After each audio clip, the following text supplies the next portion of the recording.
All right, fuck it. Fuck it. There you go. There's the Coke can. There's the Diet Coke can you waiting on your whole goddamn life. Fellas, welcome to Gabbin+Games. Good to see everybody. Well, yeah, maybe I won't get a copyright strike. Good to see everybody. Welcome to the show. I appreciate you being here.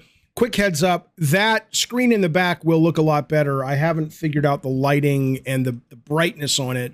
And if you're listening to the podcast version of this beautiful show, that's where we're going to be putting the ads and the thanks and all that from now on. So it's a first step. I need a few more days with it to really kind of make it read better. But anyway, welcome to the Gabbin and welcome to the games. It's great to see everybody. How's your day going? I don't give a fuck. It's not that I don't care. It's not that if you and I weren't sitting, you know, at a lunch table together and I was just like, hey, how's your day going? I would care. But to ask en masse, I don't fucking know who I'm talking to. Maybe one of you I care a lot. It doesn't really matter. Welcome to Gabbin+Games. There's a lot going on. I do want to start off with here's what I'll tell you. 95% of the show is video games today. There's a couple of things we're going to bookend the show with that are not video game related, but it's still really fucking interesting. So I want to just start right away because forget the Alex Jones news, right? You would think he would be the biggest idiot on the planet. I mean, given the fact, if you don't know, that the jury just demanded he pay basically it's $965 million for all of his shenanigans regarding Sandy Hook. You would think he would be the dumbest person in the planet. But I'm going to show you the level of dumb we're surrounded by. But I promise you, right when I'm done playing this clip, which you have to have seen, it has gone viral. You have to have seen this. But on the other side of this clip, I'm going to give you some hope. And let's make sure that you can hear this. Can you hear this woman talking real quick? A worst case scenario is that you unleash hell. Did you hear that? Did you guys hear that lady talk?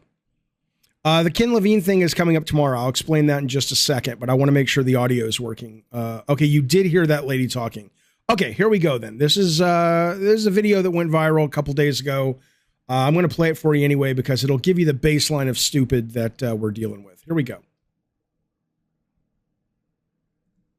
A worst case scenario is that you unleash hell on your kids. She's opposed to the movie Hocus Pocus. Jamie Gooch is a mother of 3 and the owner of Gooch Family Farms in Troy. I love everything to do with house and home. I believe everything starts here. This time of year, fall harvest is heavily celebrated in their household, but Halloween is not. It grieves me, the thought of exposing our kids to darkness. She's crying. Gooch says there's a spiritual war being waged against homes in America, and Hollywood is part of the problem.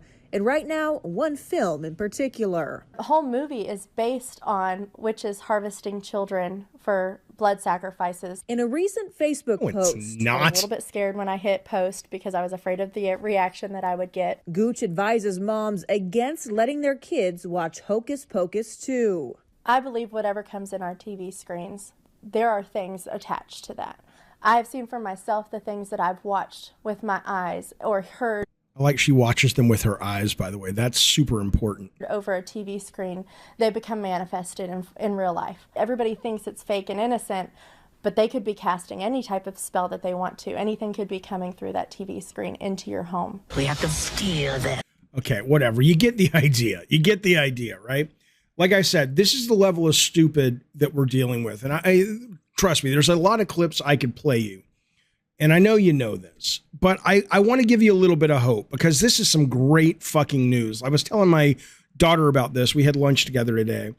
And I told her, I said, I'm almost tearing up talking about it. I'll explain briefly. So if you don't know what you're looking at on the screen there, that is that's the tail of the asteroid that NASA successfully crashed the satellite into a couple of weeks ago.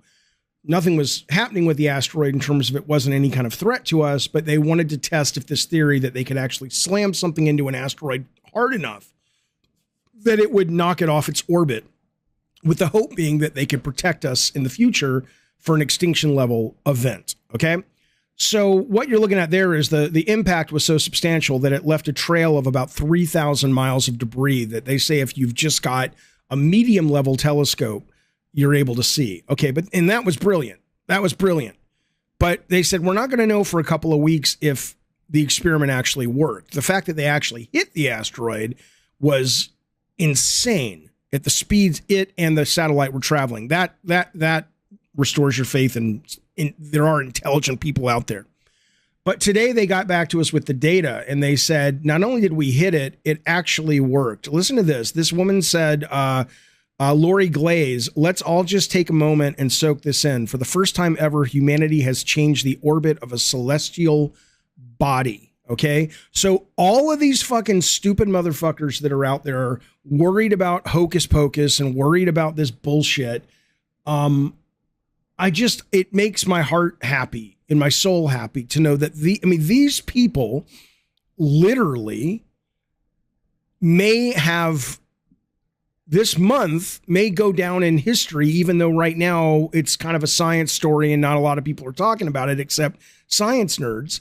But there may come a time in 10 years, 100 years, 1,000 years where these steps that they took and this success that they had literally saved every goddamn person on the fucking planet. That is insane. That is deliciously, delightfully insane. So I figured, we'll open it with a good piece of news to combat the stupid that we're seeing all over the place. Meanwhile, hello, Jarvie Rocks. Hello, everybody. Hello, members. Great to see you. Well, that's fairly racist now as a member. He wants you to know we just need to be able to fully detect the asteroids on course to Earth. Yeah, but they're saying, even with that, they're saying, not in all cases, but in most cases, we have years to be able to calculate the trajectory and go, that's dangerous. Let's get rid of this one. Sometimes, yeah, there's going to be something that creeps up and scares the shit out of us. But that doesn't seem to be, A, you can't do anything about it, and B, that's not the norm. So we'll see what happens. But I think it's great news. Rob the Mod is here. Hello, Rob the Mod. He says, guys, go see Don't Look Up. I did see that movie. That was it wasn't a great movie. It's a preaching to the choir movie, which I don't really like. I don't really like the idea. It's like anybody who is already a lefty progressive like me is going to go, yeah, fuck yeah. And anybody who's not is not going to be convinced. So it's like, eh. All right. Ryan P is chomping at the bit to get to the video game news. We will. Hello, Spectre Bull. Spectre Bull edited the last Gabbin+Games show. Tip of the hat to good sir, Spectre Bull. I appreciate it, buddy. It came out great. Ryan P says, though, he says, here's some ducats, Jaffe. Answer this. Game Pass revenue, not subs, was revealed. Yes, we will talk about that in just a couple of moments. I want to kick off a little bit of news for you first in terms of just, we got to come up with a better word than housekeeping. I can't fucking stand that word. Let me come up with one right now. We'll do some, I'll call it behind the scenes. Let's peek behind the curtain of Gabbin+Games, give you guys some updates on things I think that you will be interested in. Tomorrow at some time, I don't know what time yet. That's why I said at some time. We will be doing the Ken Levine Land board game that I designed, that Ken participated in. As you can tell, this is early because that's his chin up there that goes with the little puppet down here. One lucky contestant will play for 4 lucky contestants to win Metal Hellsinger codes. Sorry, I was thinking like, which game is that? And it will be trivia against the very wise, very smart Ken Levine. So this will be happening tomorrow. And this is absolutely the very best game I have ever designed. That's absolutely true. Absolutely true. Let's talk about games I've been playing recently. I know a cab says, Jaffe, it's the next level of board games. You goddamn right, it's the next level of board games. This is what it's like to be burdened with the unbearable weight of a great talent, is that I just can't stop creating great things. And so, oh shit, I told Ken, I got to get this off the screen, that the victory, okay, I'll tell you the story. I told Ken, Ken hated the board. He thought it looked like shit. But I told Ken, I said, in the winner, if it's somebody from the stream, they get their code. But if you win, you get to kick Strass Zelnick, who's the head of Take Two, out of the building, and you get to take over. And I just thought he'd think it was stupid and funny. And that was the only comment he had. He's like, I'm not going to fucking go to my boss and throw him out of the fucking building. I'm like, fine.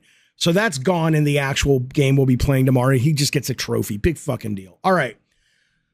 I want to talk about this real quick because I was playing this last night. I finished, believe it or not, fuck you, I finished Resident Evil 3. I do finish games from time to time, which is less about me and more about the quality of the game. Unlike a lot of people who are willing to put up with crap, the minute I get bored, I give it a few more minutes and I move on with my goddamn life. Life is too short. But I finished Resident Evil 3, absolutely loved it, played it over on Twitch yesterday for a variety of reasons. Most of my stuff's always here on YouTube, though. And then I was jonesing last night for another horror game. And I didn't want something big, and I didn't want something that would take a long time to play. So I scanned a few reviews, and people said this game, Death Part 2, was really good. And so I got it on PlayStation, and it was interesting for about 15 minutes, and then it got incredibly dull and boring, and I had nothing. I turned it off, and I went to bed. It was just, you know, it's one of those things that it's like you want to celebrate and trumpet indie devs, 1 or 2 man devs doing it all on their own. And that's, there's so much great horror happening, or at least attempts at great horror happening in video games at that micro budget level that you have to, you know, tip your hat to it. But at the same time, most of it's so fucking bad. And I don't mean bad like it's pandemic or birdemic bad, like it, or The Room bad. I mean bad just like Bush League crap. Like the weapons in this game barely worked. And so I just got to thinking, remember they had this back in the day. There was the original Nintendo seal of quality. They don't do this anymore.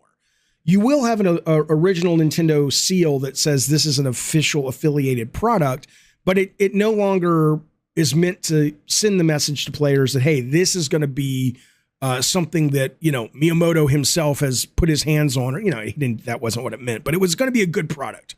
You weren't going to get shafted. And I wish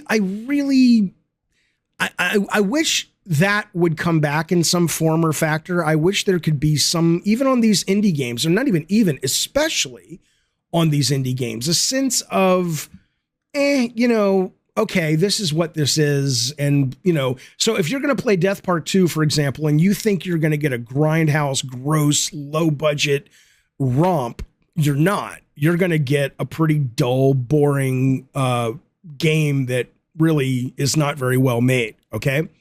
But then I said, well, yeah, but maybe reviews have taken over this. And then I started thinking, but does PlayStation Store have reviews anymore? And I must have a setting, because some of the games I've seen online do still have a 5-star rating, which helps.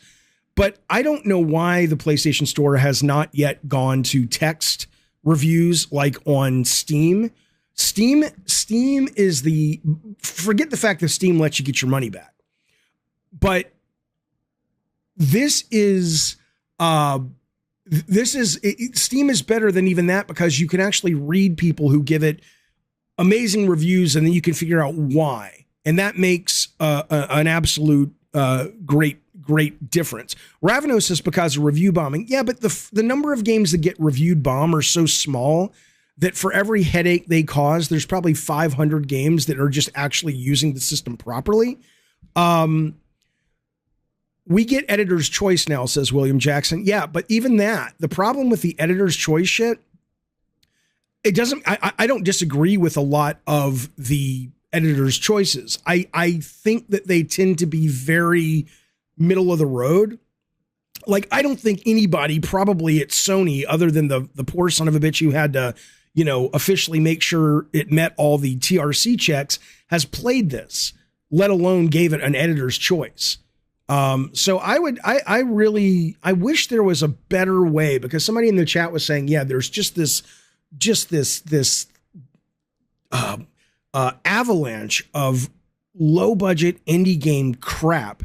And there's just, you know, I want to support indie games on PlayStation. I really do. That's why I bought this on PlayStation. But there's a point where you're just like, you know, Sony don't make it easy. And I agree with Masochist in the chat. He says you can tell when a review is full of crap and when it's a legit one. Absolutely. Right. I mean, you know, sometimes you can't, but the good and the pros well outweigh the cons. So I would like something for sure. A Cab says editor's choices suck, though. Horror games are great, even if they get bad reviews. Well, I agree with you about editor's choices in some cases, but there are a lot of terrible, horrible indie horror games that are just junk that, you know, they put up a cool character looking thing. It looks neat. And then the game comes out. Anybody who watched me play it last night, it's just like I'm swinging at these monsters with the fucking baseball bat and I didn't hit one of them. Like the collision detection was crap. Anyway. All right. But I'll tell you something else though. I bought this last night, believe it or not. So I'm on Twitter last night. We're going to get to the news, I promise. But I want to tell you what I'm playing. I want to tell you, don't you care what I'm playing? This was interesting to me because I was on Twitter and somebody posted these 4 pictures, as you can do on Twitter, and it looked like some cool sci-fi thing, like a shooter, first-person shooter. And I was like, what the fuck is this? And he says, oh, I can't believe people shit on this game. It's fucking sci-fi Call of Duty. It's great. He was talking about the campaign. And so I looked it up and he was talking about Call of Duty Infinite Warfare. And I got it last night for $20. And I want to play just the campaign because it looked awesome. And I know this came out like 6 years ago. But no one talked about it really. But when I discovered it last night and was like, oh shit, I didn't even know about that. So I guess my point of it is I am enjoying going back to some of these games. I guess it was the time I was setting up Bartlett Jones. And again, when you're making games, you're so fucking busy, you really don't get a chance to seriously settle in and play a lot of things. And so I'm really enjoying going back to that period between like 2010 and say 2017 when I was super busy on Drawn to Death. And I'm like, oh shit, this is awesome. So I'll be playing this on stream sometime, probably in November. I want to make sure everything I stream this month is horror based. So, but that's what's going on over there. Also, quick reminder, if you want to call in during the show about any of the topics, you can do so on the Discord. Another reminder, obviously, that if you want to subscribe to the channel, excellent. If you want a membership, excellent. Why would I want a membership? You say, oh, not a problem. I can give you one reason. And this is what it is right now. This woman, well, okay, let me give you the preamble. We're still in the behind the scenes stuff, but this is interesting. This relates to what we're talking about in terms of the horror season. So I watched this movie last night called Host on Shudder. I'm sure a lot of you have seen it. I'm late to the party. It came out a couple years ago. And it's about these women who have a Zoom party because the pandemic. And they bring a seance medium in and shit obviously goes crazy, right? It's really scary. It's really good. It's really tight. It's like 54 minutes long, right? So it's just a really good movie. Highly recommended. And I was like, you know what, man? I absolutely want to do a Zoom seance. I think that would be fun. And I just reached out to a buddy of mine. She goes by R.H. Stavis. I'll put her up on the screen.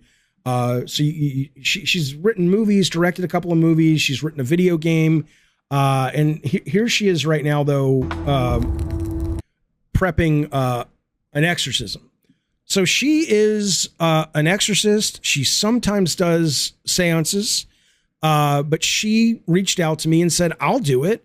And I'm like, I thought, you didn't do that. She says, I do one seance a year in November for my friends because, the membrane between the living and the dead world is thin at this time. And she says, because I know you and we're pals, I'll do your virtual seance.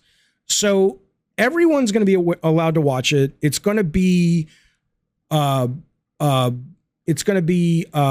members only chat, right? And so if someone comes through in the chat, I'll tell you about that in a second. If you're a member, you can respond. And I'm looking for 5 to 10 members who want to actually be on the Zoom call with me and with Rebecca is her name, but she goes by RH. And so you can directly speak with her. So if you're into this kind of stuff, even if you're a skeptic, she's also going to come on the show this month and I'm going to interview her. So I would love to believe, but I've never seen anything to suggest to me that it's real, but my mind is always very open.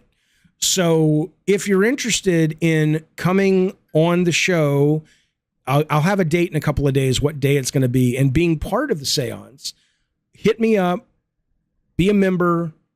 It'll be the highest tier members get first seating as always.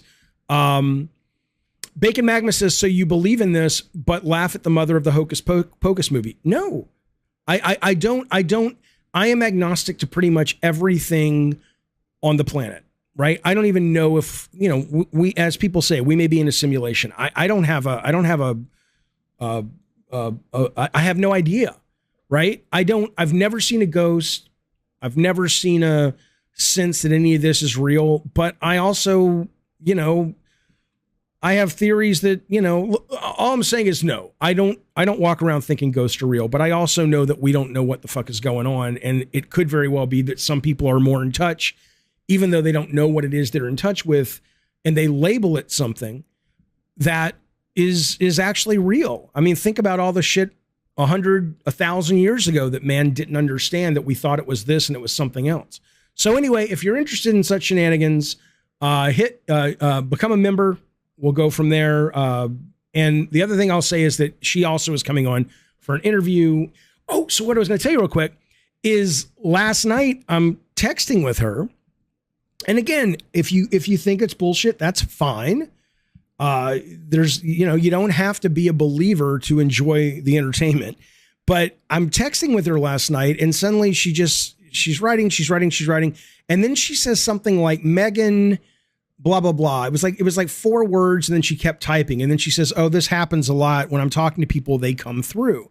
And she said, you have a follower named Megan, and they have a relative here who is really aggressive and wants me to let Megan know that they're trying to come through for Megan. And I was like, okay, I don't know anyone named Megan on the chat, but if there's a Megan out there, there's a dead relative looking to talk to you, is what Miss Stavis said. So, all right, there we go. And Darth Nugget, why do you think you're banned or something? No, what are you talking about? Of course not. I'm ignoring you because you're boring. No, you're not banned.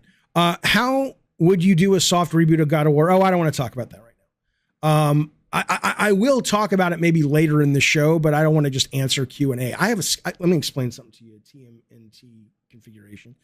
I have a very clear path that we're walking today. Good sir. Nikki T says, hi, Jaffe. It's Megan. Hugs and kisses. Go fuck yourself, Nikki T. Thank you, sir. I appreciate that. Okay. I really want a God of War movie. Okay. It was probably MAGA, not Megan, says Fupy. Fuck you. And everybody who is thinking that I am not going to wear the hat, I said I would wear the hat. I will wear the hat. It will have maybe some Jaffe modifications, but I will wear a MAGA hat when the game comes out. Settle your fucking asses down. It'll happen. Now, let's get into proper video game news. I have not watched this yet. We're going to watch this together. So get your popcorn and your whatever. Jacob Martin says, Jaffe, are you the voice actor of Bowser in the new Mario Brothers? No, but I would do it, Jacob. Hey, Craigie Hooligan, been a member for 7 months. Thank you, sir. He says, I definitely noticed the clear path this episode was on. I don't know if you're being facetious or not. Megan is the new horror movie, and it's about this doll, and you can actually friend her on her Twitter account, and then she'll start DMing you. And she DM'd me yesterday, and I wrote back to her, and she hasn't gotten back to me, so I don't really like her anymore. She can go fuck off. Okay, Bethesda released this today. I've not watched it. It's only 4 minutes. Let's watch this together. It's Todd Howard, he of Starfield fame, who is answering directly questions from the community about Starfield. All right, here we go.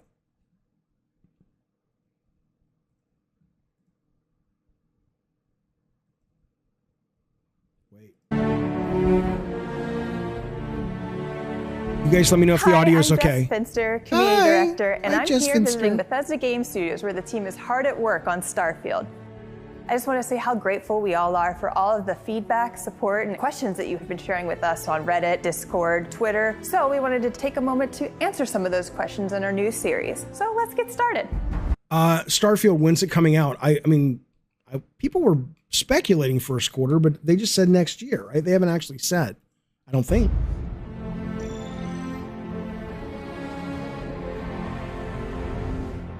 First thing that we want to know is what inspired Starfield? Oh, you know, so many things. I think the main ones that I'm going to go back like in time here.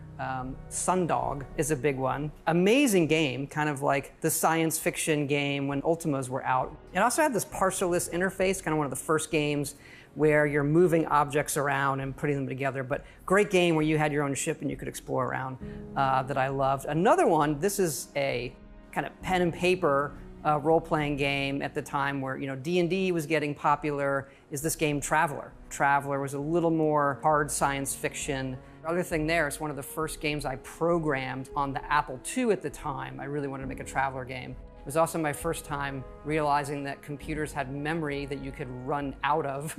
I can already see the comments, people saying, you've been running computers out of memory for 40 years now, but that's an easy comment, everybody. You can do better.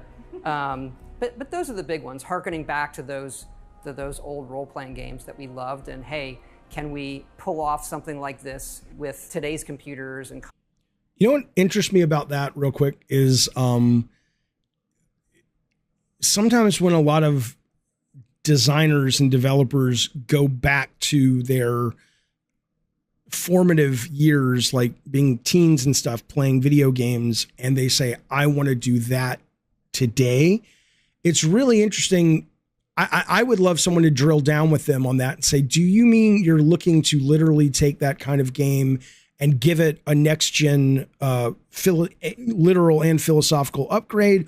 Or do you mean, of course, that kind of game wouldn't work today, but you want to make a game that makes people today feel the way you felt when you were 12, 13, 14 and discovering these games? That would be, because I think that's a comment from Todd Howard that demands a little bit of a deeper dive than it looks like we're going to get here. Consoles, etc.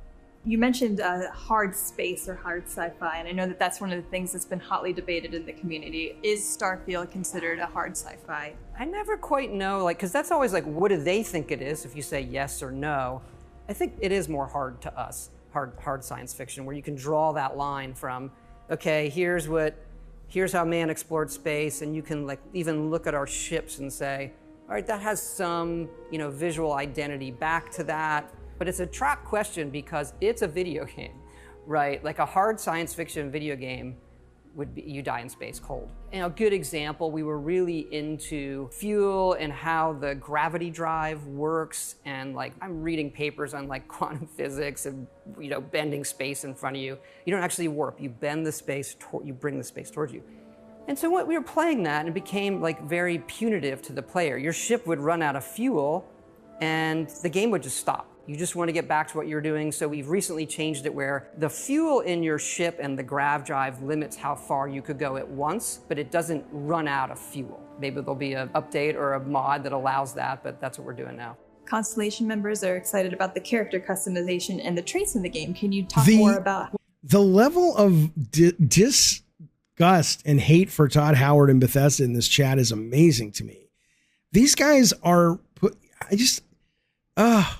the guy, I mean, whether this game works or not, and it may not, the level of ambition and what they're trying to do, it's like, he's not a terrible developer, Silver Joysticks. This is a guy who has shepherded in games that are beloved, like Morrowind and Skyrim and Fallout 3.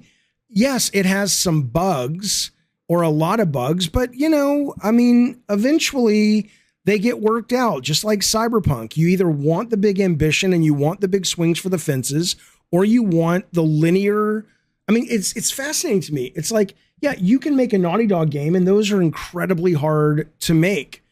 But they're linear for the most part. You know exactly what's going to happen every couple of seconds in those games if you're a developer. I've worked on a game like that. That was what God of War was. We could sit literally in focus test rooms, which we did, and we were literally taking little notes going, people get stuck on this corner all the time. People get confused by this line of dialogue all the time.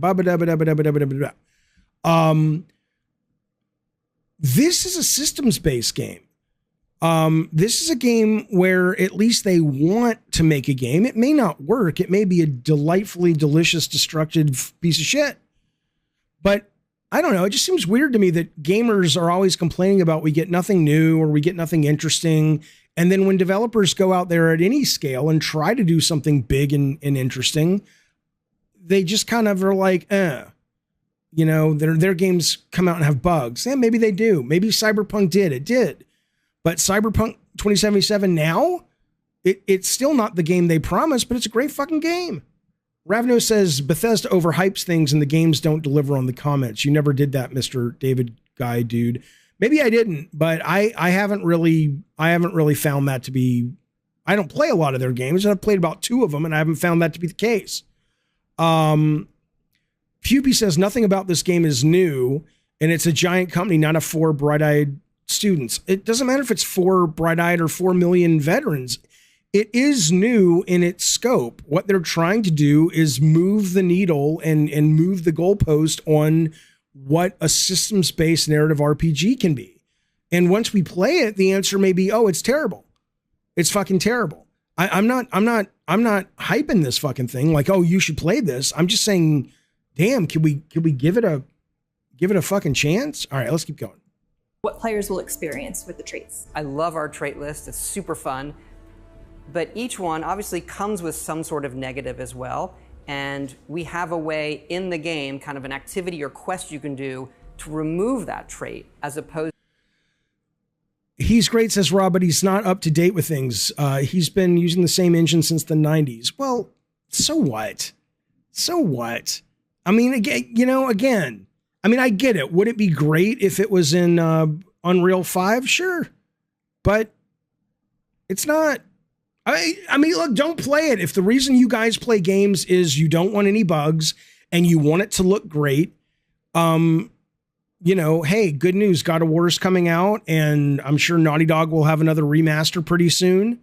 But unless the game crashes, I can say so what? Yes, I can, Mondo Zappa. Mondo Zappa says you can't just say so what to the real fans out there.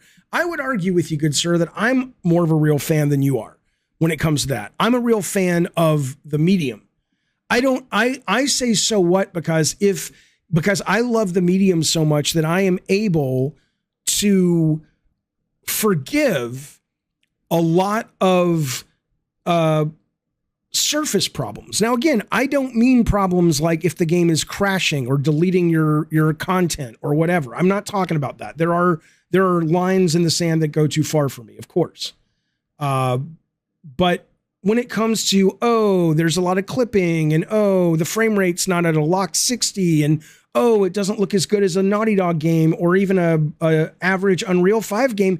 Yeah, but if they actually pull off making a game that is inspiring about space travel and the big questions of life about why are we here? What are we put here for? All of this shit. I'm like, you know what? I'll take that over a fucking showboat game any goddamn day. Brian E says, Jeffy, I like Cult of the Lamb. It was a new and unique take both in gameplay and narrative from Devolver. I love Devolver. Yep, I haven't played that game. I played the demo, but yeah, absolutely. Masochista says these people just want third-person action-adventure linear games. That's all, nothing less, nothing more, which is fine. But I don't think you have to shit on someone else for trying something new or trying something interesting. I think the chat is flooded with Sony fanboys. They hate to not get that game, says Worst Senior. Isn't that dumb? Isn't that dumb? Okay, but Bacon says, dude, Starfield will be a space fetching quest. If it is, then I'll be the first in line to say it's a piece of shit.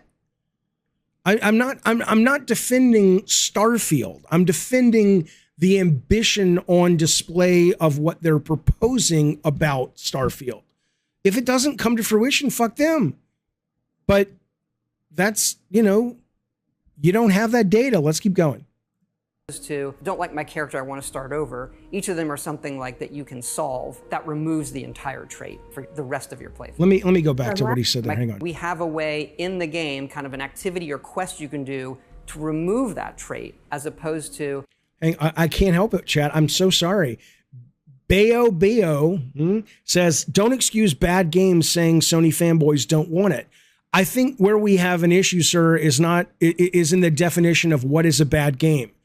If it sounds like to you a bad game is bugs and low frame rate and it doesn't look great, that doesn't mean bad game to me. I would rather play a game like that is interesting and takes chances than another Tomb Raider, Shadow of the Tomb Raider, or whatever the last one was.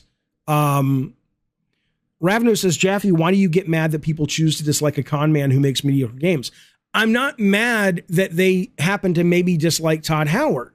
I'm mad that I want, you know what it is? It's not mad. It's infuriating to me that a lot of people don't see what I see and a lot of other people in the chat see, which is this medium is so fucking great and so fucking cool. And everybody's just reaching for the bright and shiny stuff and saying that's good. It doesn't hurt the frame rate. There's no tearing. There's no clipping. They look like almost real people. Good game. And I'm like, you're not even looking at what makes it special. That's all I'm saying. Morgan says the last Tomb Raider was great. It was, but it was benign. There was nothing about the last Tomb Raider that was unique. It was just very pedestrian, and that's not bad. Death Stranding was new and interesting, Sad says. Yes, it was. I didn't love it. I thought it was boring, but I appreciated it. All right, let's keep going. He's talking about traits of the characters when you're rolling your RPG. Let's at least agree to watch. Kind of an activity or quest you can do to remove that trait, as opposed to, don't like my character, I want to start over. Each of them are something like that you can solve that removes the entire trait for the rest of your playthrough. The last question, we have speech checks and dialogue that reflect your character build. Do you want to expand upon that at all? Yeah, I just have to point out, look at these guys in the background talking like, this is just casual.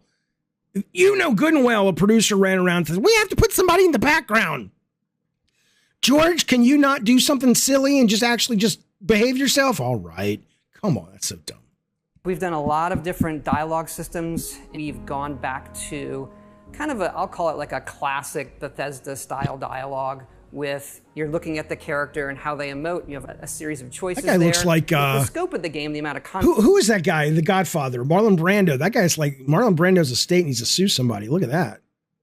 A series of choices there. The scope of the game, the amount of content we're making is a bit more than we've done before in terms of quests and things like that. But the depth in some of this stuff with the dialogue, we just passed 250,000 lines. And so that's a lot of dialogue, but we've gone through it and the impact is really there. And that includes my favorite speech persuasion system. You're not talking us out of this score. It feels like it's part of the dialogue, but you're spending points to persuade them. You willing to give up the ship? Just like that? It feels natural, not like I've entered some other mode where I'm not doing regular dialogue. It's just I'm in this mode of persuading you to get what I want.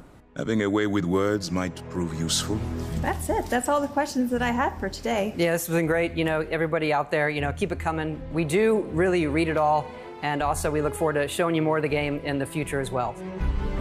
Thanks everyone for tuning in. That's all we have for today. But don't forget, you can submit your questions at the Yeah, that's okay.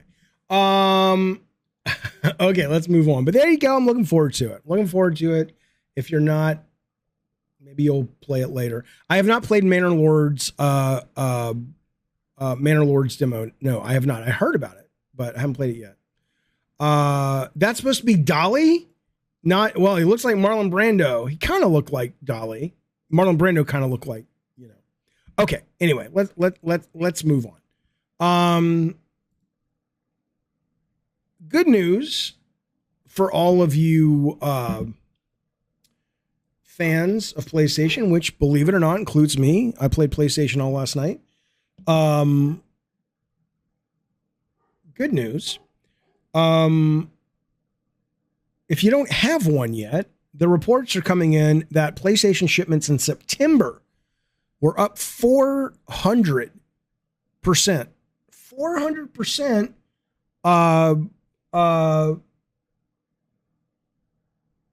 in terms of shipping games in. Here's the chart right here. And they're saying that, you know, a lot of this is based around wanting to make sure the channel is full for God of War, but also going into the holidays. Same guy, he's a data analyst, I think, David Gibson. He says the U.S. imports, to be clear, he's talking about Xbox. Xbox shipments are up 90% because they were already kind of filling the channel pretty good over the summer. And he says Nintendo's doing shit. If you want to switch, it's really hard. They're actually down 60%. Oh, hang on, you guys. One sec.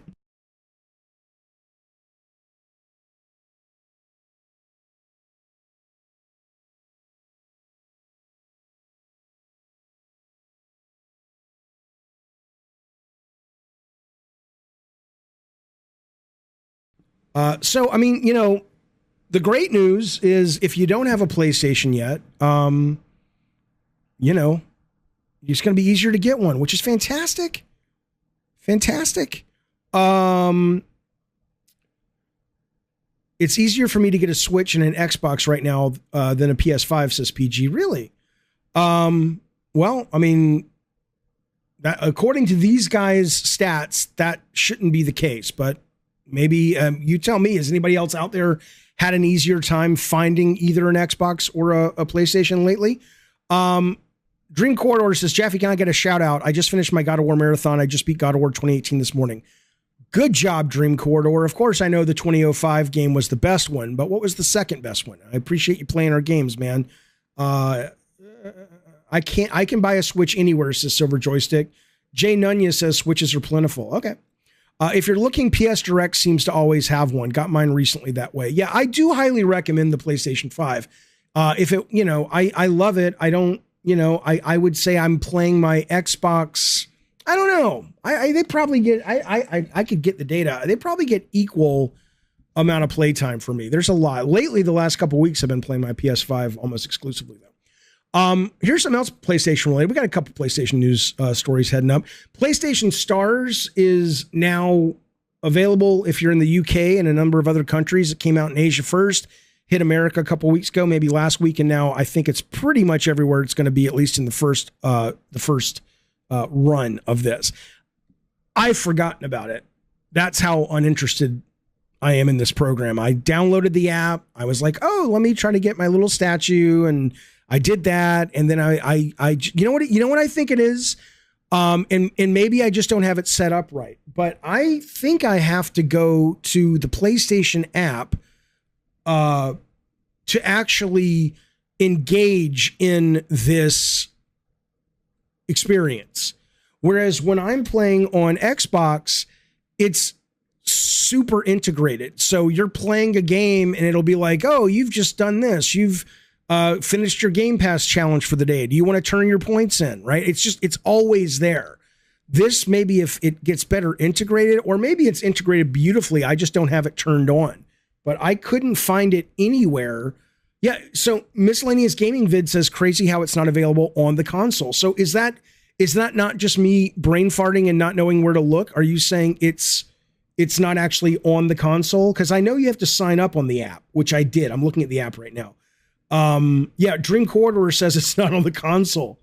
Well, it's getting integrated later on. Okay. Well, that may make a much bigger deal, because who the fuck turns on the goddamn app to do this shit? That's dumb. Okay. What else we got? Hey, check this out. This is some interesting stuff in here. Little interesting stuff in here.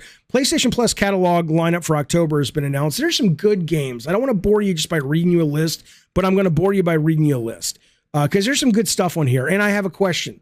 Grand Theft Auto Vice City, the definitive edition. That's great to see that that's on there. I'm looking forward to playing that. I haven't played the definitive edition yet. I have never, believe it or not, the only Dragon Quest game I have ever played was, and this was before the Wii. This is when we were in Japan doing Dog and Ponies for Sony for God of War. So it was around 2003. There was a toy that I bought there that was a Dragon Quest sword, and you hooked a little box to the top of your TV, and as you swung the sword, it was a first-person kind of very linear Dragon Quest game. Short of that, I have never played a Dragon Quest game. And so I know 11S is already on Game Pass, but I figured, fuck it, I'm going to eventually get around to give this a try. Morgan says, don't. Dragon Quest 11 is not good. Okay, well, maybe I won't play that. AC Odyssey, that's everywhere. That's great. Dragon Quest Builders is there. Dragon Quest Builders 2 is there. Dragon Quest Heroes, is this the one that's kind of like Hyrule Warriors? If it is, then I definitely want to give this a play. That will be on there as well. Dragon Quest Heroes 2 is on there. Inside, which is a phenomenal follow-up kind of Limbo-esque game, much better than Limbo, I thought. The Medium is out. It could have been great. That thing needed about 6 more months in the oven. Naruto, I don't even really know what the fuck that. I think that's I don't know what it is. I couldn't tell. I know nothing about Naruto. Naruto Shinobi Striker. I don't know what that is. Assassin's Creed Chronicles, which I hear are not very good games. It sucks because I like 2.5D games. India, China, and Russia are on there in terms of Assassin's Creed Chronicles. Assassin's Creed 3 remastered. I've never played this game. I've always loved the idea, and I just got busy with other games at the time.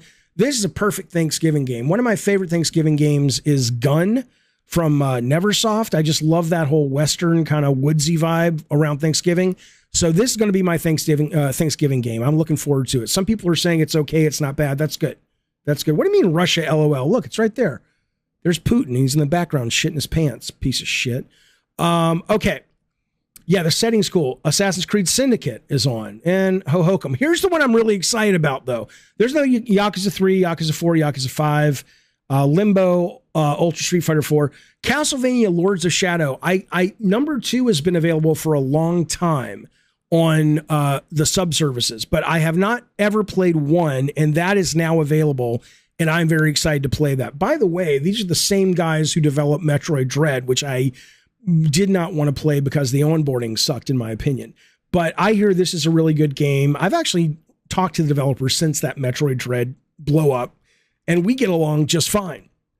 We kind of laugh at all the drama of it. At least we did when we were tweeting. But I'm looking forward to playing this Castlevania Lords of Shadows. I heard it's a pretty good God of War-esque game in the Castlevania universe. So, hey, are the remastered Yakuza games the PS4 versions? Says Dream Corridor. I don't know. Yeah, Yakuza 3 remastered PS4, 4 and 5 remastered PS4. And then they haven't really announced. There's a rumor going around that Ridge Racer 2 is going to drop sometime this month for PlayStation. What's the ultimate tier? Is it called Premium or whatever? But right now they have not been announcing any premium games. But they did this at the beginning of September too. And then mid-September or maybe late September, they dropped, it was like Siphon Filter 2 or whatever that wasn't announced at the beginning. So, you know, we'll see. But a lot of people, myself included, are starting to go, why the fuck am I paying for this high tier? They ain't putting anything in it. All right. Let's look at the charts on PlayStation. Then we're going to move on to some totally different news. PlayStation last month. Let's see what's ruling the roost. I only really care about 2 categories. I care about the PlayStation 5 and I care about free to play. That really gives me a good barometer of what is happening in the world of games. Number 20, Assassin's Creed Valhalla. 19, Destroy All Humans. Let me ask you a question first. Hang on. Let me ask you a question. I need some help with my ability to stream. When I have lists like this, because I have a top 20 list of the top 20 games of downloadable September, okay? My question to you is, can you grok that? Like when I just read you a list, number 20 is this, number 19 is this, number 14 is this. Is there value there to you? Or is it just like, that's when you fucking go roll another joint because it's like, it just sounds like garble, right? Because I don't want to bore you with a fucking list. But at the same time, I think they're really interesting, but I like them. I like them when it comes to reading them, but maybe if somebody is reading them to me, it's boring. So what do you think? Keep doing the top 20 lists every month or kill it? Oh, Dwayne, I know people, guys, I don't have thin skin. Dwayne says it's your channel. Do what you want. I know. But if I would have made God of War or Twisted Metal or anything, just like, I'm doing what I want. Well, I always was going out to the audience and saying, what's working? What's not working? Okay, keep doing it. I'll keep doing it. All right. Number 20, download Assassin's Creed Valhalla. Number 19, Destroy All Humans Reprobe. I guess that's not going to do well enough to get itself a sequel. Elden Ring is still in the top 20, if you can believe it. Steel Rising 17, which is kind of that janky Souls-like game, which I think isn't it like on Xbox or something, or you can get it somewhere for free. Ninja Turtles Collection still hanging in there at 16. 15, Spider-Man Miles Morales, one of the best games on PlayStation 5. Destroy All Humans, it was number 2. 14, Star Wars Jedi Fallen Order. 13, Valkyrie Elysium, which I know has been controversial. I think Eddie Torres is playing that, loves it, but I think Morgan, basically every time she hears somebody say it, she literally takes out her butthole and shits all over it. Gran Turismo 7 is number 12. 11 is Cult of the Lamb. We were just talking about that. Number 10 is JoJo's Bizarre Adventure All-Star Battle R. Number 9 is Tom Clancy's Rainbow Six. 8 is Saints Row 5, still hanging in there. There's a big patch coming in November. Apparently, they're going to fix a lot of the bugs, but I really enjoyed that game. I thought it was a lot of fun. Number 7 is Disney Dreamlight Valley. It's interesting to see that game doing so well on both platforms. Number 6 is Grand Theft Auto 5. What? Number 5, look at Cyberpunk Go. Cyberpunk 2077, number 5. Number 4, Madden NFL 23. Number 3, it couldn't quite get into the top 1 spot. The Last of Us Part 1 comes in first month at 1. Now, to be fair, it launched pretty late in the month, I think. Number 2, FIFA 23, and number 1, NBA 2K 23. That is the top 20 for the month of September over on PlayStation. Morgan says Valkyrie is like a 6 out of 10. Fun combat, nice visuals, and music. All else is bad, unfortunately. I'm kind of excited for Evil West, says Chad. Oh, fuck yeah. Evil West, yeah, you've just hit the holy trinity right there. Evil West, God of War, Callisto are all the 3 kind of single player titles I'm very much looking forward to coming up. William Jackson says, how is there anyone that doesn't have GTA 5 left to buy the game? I think what you're seeing is generational shit. I mean, at this point, it's the online continues to add stuff, and little brothers, little sisters are getting older, and they can play it now. People are getting a PlayStation 5. Like, if I wanted to play Grand Theft Auto 5 now, I'd have to buy it again because my kids broke the disc like 6 years ago when they were really little and stepped on it. Plague Tale Requiem, I hear, is very stealthy. I may not play that. We'll see.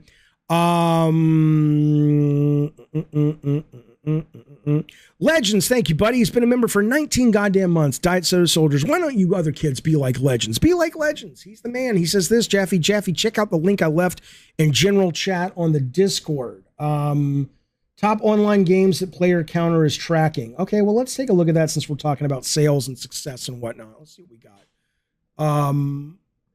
Top online games. So this is the alphabetical order of the number of players that they have. I mean, what do you want me to see? There's a fucking 100 games up here. Let's go to Halo. Let's go to Hearthstone. Hearthstone right now has 188,000 players online. Incroyable. Let's see where's Multiverses. We were talking about that yesterday. Multiverses I got back today, and Multiverses has Stripe is in it now, and they have Halloween costumes, which are pretty cool, which are pretty fucking cool. The Halloween costumes are, there's like a Superman, Dark Superman. There's Tom and Jerry as vampires. Velma is this cute little, lesbian witch, which I love. And there's a couple other ones. So, hey!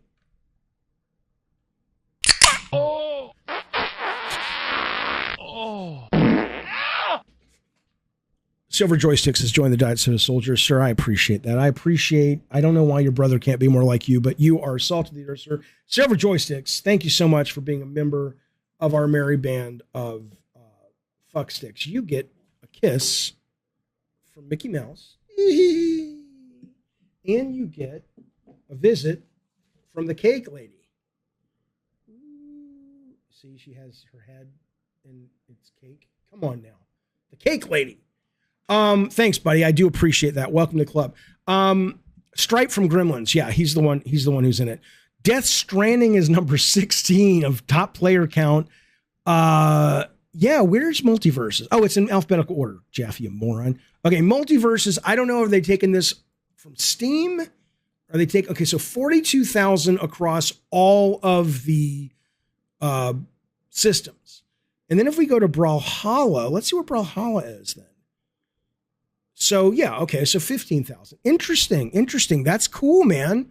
That's very, very cool to see. Again, I mean, 50,000 is still a pretty big collapse from where it was. If you look at just one of the numbers, yeah, Death Stranding is surprising. That is insane.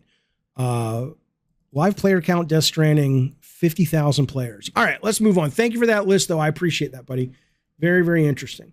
Brawlhalla's better. I mean, I don't have the chops to really appreciate any of those games. I like them to mash the buttons. Oh, Diablo Immortal, it's on there. You want to see it? Diablo Immortal is, I think Diablo Immortal is on there. Oh, maybe it's not. Diablo 3 is on there.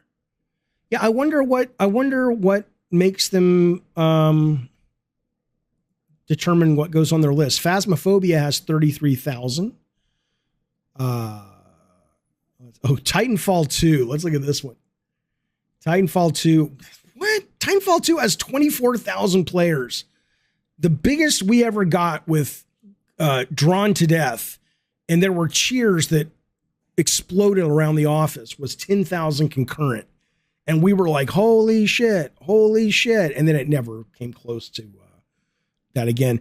Okay, I want to do a quick contest with you, although legends don't guess because you already know this. Guess which game right now has 1.4 million players right now playing the game. Guess. It's not Dota, it's not WoW, it's not Overwatch, not Fortnite. Hey, Adam, thank you for being a member for 3 months. I appreciate that, buddy. He says, Jaffe, are you streaming Modern War campaign next week? I bought it early, so whenever I'm allowed, I got the pre-order, which lets me stream it a week early. If that's next week, then yes, absolutely. The game that has 1.4 million right now is Roblox. Boom. Yeah, calling all cars. Go fuck yourself. Yeah, BB and Tina. Fuck you. Okay. Genshin Impact has 25 million. Okay, we're going to move on. This is fun, but there's news to cover. But I do want to see Genshin Impact. Genshin Impact is sitting at, only 140,000. It's really weird that you can't put this out of alphabetical order. You'd think they would let you do, maybe they have to have that. What's popular? Okay. I heard pretty popular. All right, I'll dig into this later. Thank you, Legends. I appreciate that. There's gonna be some good data coming out of this. Okay, you got to have seen this. John Carpenter. He didn't say much. We all know John Carpenter's a very, very big gamer. Plays a lot. He's a big fan of Fallout 76. He loves the Dead Space series, and he says, here's his quote. If you don't know John Carpenter, come on now. He did Halloween. He did The Thing. He did The Fog. He did Big Trouble in Little China. He is a legendary director, doesn't work a lot anymore. He literally sits at home and plays video games most days. But he says this about Dead Space. He says, the only one I can think of, and I've mentioned it before, that I would want to come out and direct is Dead Space. That would make a real great movie. I could do that, he said. Come on now. That's a real interesting conundrum, right? So you've got Dead Space that is not really much of a brand, but it's certainly a bigger brand than a lot of these fucking games that get picked up as movies. So what did they announce? The Medium is getting a movie, right? So, okay, somebody comes along, gets the rights to make a Dead Space motion picture show. And then you look at John Carpenter, who's 76, hasn't had a hit in a long time, but he's so beloved and he is so just talented. But would you say, you know what, I'm gonna bet the farm with John Carpenter? Or is it like, yeah, I'm gonna go over to Blumhouse instead and see what they can cobble together? I don't know. Silver Joystick says, I can't imagine how nice it would be to wake up each day and live life doing exactly what you love to do. I'll give you a little bit of advice on that if you're curious. Not that you asked, but I'll tell you anyway. Thank you, fellas, for watching the opening hour of Gabbin+Games for October 12th. Coming up on this episode, if you're a member, you'll be able to hear us talk about, well, my life advice. Somebody in the chat, yeah, he's saying, what would it be like to wake up and do what you want every day? And I'm like, I've been doing that for a long, long time. I'll tell you how to get there if you're curious. We talk about Street Fighter 6 and the amazing battle hub they got coming on. We obviously talk about the big blows that Xbox and PlayStation gave each other over the week regarding the Xbox acquisition or attempted acquisition of Activision. These guys took the gloves off and they're pretty much calling each other out on their bullshit. It's good talk. We talk about Gotham Knights, why it may not be a very good game, something the game director said in a Game Informer interview. We chat a little bit about the sweet spot for a single-player narrative game. What's the best runtime for those things? Does co-op hurt immersion and a narrative experience? And we get into some crazy shit. I'm not even joking about Ghost and Seances and a guy who literally allowed a bunch of bees to fly up his butthole. I'm just telling you, it's a great hee-haw time on the flip side of this. If you want to be a member, you get access to the rest of this video, all future Gabbin+Games, full episodes, the raw feeds, member episodes, member-only videos, as well as events. The seance that's coming up is members only. If you want to sit at the table, you got to be a member to even get in the consideration. Movie pot and popcorn night, we do that a couple times a month. Horror movies usually, but not always. What else do we do? Game night, members only chat. When I play games, I stream to everybody, but members only have chat. There's a lot of good advantage of it. Consider it multiple tiers, but if you want to hear the rest of this episode, awesome. Any tier will do. If not a big deal. I appreciate you being with us. I appreciate you listening this far and watching the show.